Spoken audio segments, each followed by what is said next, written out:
semua, salam sejahtera Malaysia. Tuan dan puan-puan. Hai semua, salam sejahtera Malaysia. Hai semua, salam sejahtera Malaysia. Hai semua, salam sejahtera Malaysia.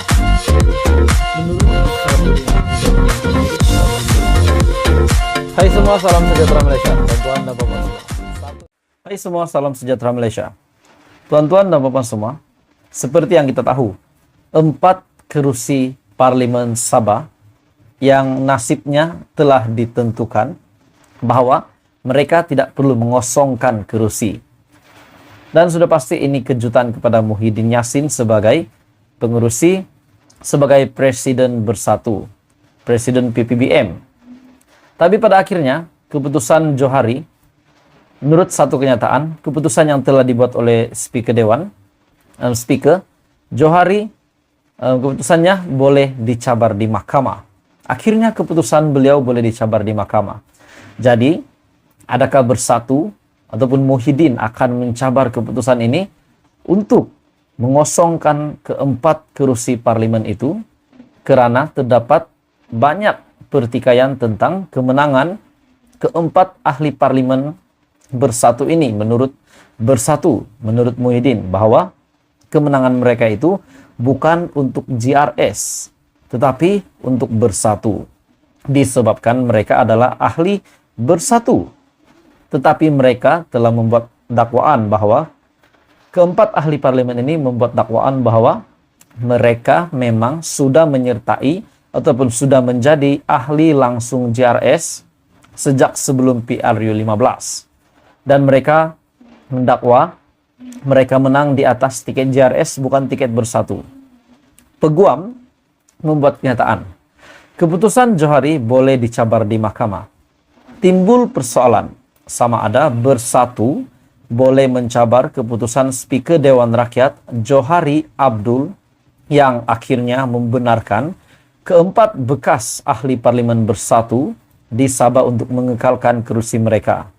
Ia susulan perkara 63 dalam kurungan 1 Perlembagaan Persekutuan yang menyatakan bahwa kesalahan apa-apa proceeding di dalam mana-mana satu majlis parlimen atau dalam mana-mana jawatan kuasanya tidak boleh dipersoalkan di dalam mana-mana mahkamah. Dan sekiranya kenyataan daripada peguam veteran yaitu Muhammad Hanif Katri Abdullah yakin Bersatu masih berpeluang membawa perkara ini ke mahkamah. Dan sekiranya benar perkara ini boleh dibawa ke mahkamah, adakah Muhyiddin akan mencabar keputusan ini dan berjaya untuk mendapat semula keempat bekas ahli parlimen Bersatu itu? Jadi, ataupun keempat kerusi ini perlu dikosongkan sekiranya mereka benar-benar ahli langsung JRS, bukan ahli Bersatu. Sebab kita tahu HJJ dan keempat-empat ini telah keluar dari Bersatu. Ini kerana, kata peguam veteran Muhammad Hanif, ini kerana, katanya, perkataan perkara 63 dalam kurungan 1, serta hakikat bahwa tafsiran perlembagaan akhirnya terletak di tangan Badan Kehakiman. Persoalannya ialah, adakah keputusan Speaker merupakan proceeding Dewan Rakyat? Sekarang, jangan lupa bahwa ia adalah pindaan perlembagaan yang membawa masuk perkara 49 dalam kurungan E yang mengatakan bahwa badan penentu yang memutuskan sama ada kerusi itu kosong atau tidak ialah Speaker. Jadi pada pendapat saya itu adalah fungsi yang diberikan perlembagaan kepada Speaker, bukan dalam proceeding parlimen.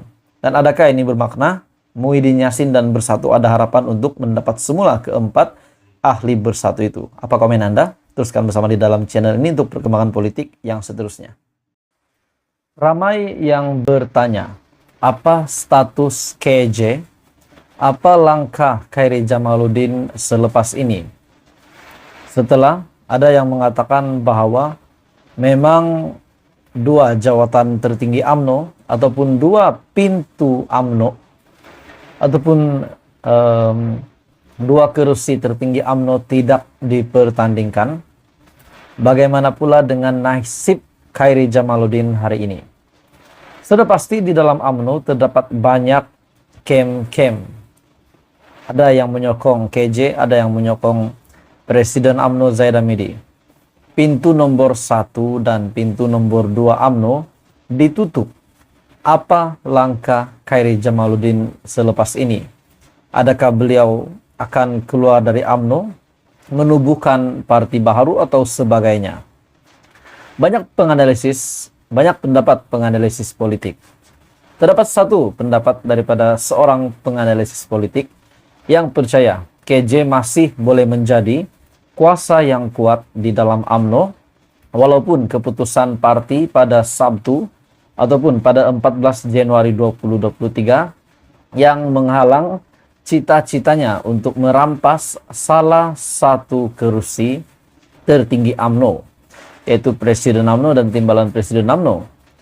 Namun penganalisis juga berpendapat langkah KJ yang selanjutnya akan diperhatikan dengan teliti oleh kumpulan yang lebih suka supaya bekas Menteri Kesehatan itu duduk diam. Oke, baik tuan-tuan dan puan-puan, sebelum saya meneruskan, saya meminta jasa baik kerjasama Anda untuk tekan butang like, share video ini, dan jangan lupa pula untuk tekan butang subscribe. Penganalisis politik dari University Science Malaysia ataupun USM, Profesor Dr. Siva Murugan Pandian, beliau berpendapat langkah Khairi kini lebih terhad dan boleh dipulaukan, memandangkan pendapatnya terhadap Presiden UMNO Datuk Seri Ahmad Zahid Hamidi. Menurutnya, Khairi Jamaluddin bagaimanapun masih boleh bekerja sama dengan pemimpin kanan lain di luar lingkaran presiden dan bertindak sebagai kumpulan pendesak terhadap Zahid Hamidi. Khairi tidak mempunyai jawatan dalam kerajaan maupun di dalam parti. Pergerakannya dihadkan dan dia tahu dia mungkin boleh diketepikan karena dia bukan di dalam pasukan Presiden UMNO. Dia boleh kekal dengan syarat tiada tindakan tata tertib diambil atau dia boleh memilih untuk dipecat dengan kenyataan yang lebih kritikal dan meninggalkan serta menyertai parti moderat lain kerana dia mempunyai pengikutnya sendiri. Ini saya setuju. KJ, Khairi Jamaluddin memang mempunyai pengikut yang sendiri. Sudah pasti kemanapun KJ pergi, pengikut-pengikut KJ akan menyokong Khairi Jamaluddin. Atau KJ boleh mengekalkan momentumnya dengan serangan berterusan terhadap kepimpinan sekarang sebagai menunjukkan ada semak dan imbang walaupun dia tidak boleh bertanding. Mereka yang tidak berpuas hati dengan keputusan parti mungkin membentuk pasukan mereka sendiri sebagai kumpulan pendesak untuk menyuarakan rasa tidak senang mereka dalam parti, kata penganalisis politik tersebut yaitu Siva Murugan. Persoalan segera muncul mengenai masa depan bekas Ketua Pemuda UMNO itu di dalam parti selepas Perhimpunan Agung UMNO 2022 yang telah meluluskan usul supaya jawatan Presiden dan Timbalan Presiden tidak dipertandingkan. Namun baru-baru ini juga Ismail Sabri Yaakob, bekas Perdana Menteri dan juga Naib Presiden UMNO, mengatakan bahwa usul itu tidak sah. Khairi sebelum itu membayangkan bahwa beliau boleh bersaing untuk dua jawatan tertinggi ini sebagai sebahagian daripada usaha untuk meremajakan UMNO susulan kekalahan teruk dalam sejarah lebih 60 tahun pada PRU 15. Bekas ahli parlimen Rembau itu yang pernah memegang 3 jawatan menteri tetapi tewas kepada lawan yang kurang dikenali dalam pertandingan di Parlimen Sungai Buloh, tidak lagi memegang sebarang peranan kepimpinan dalam UMNO.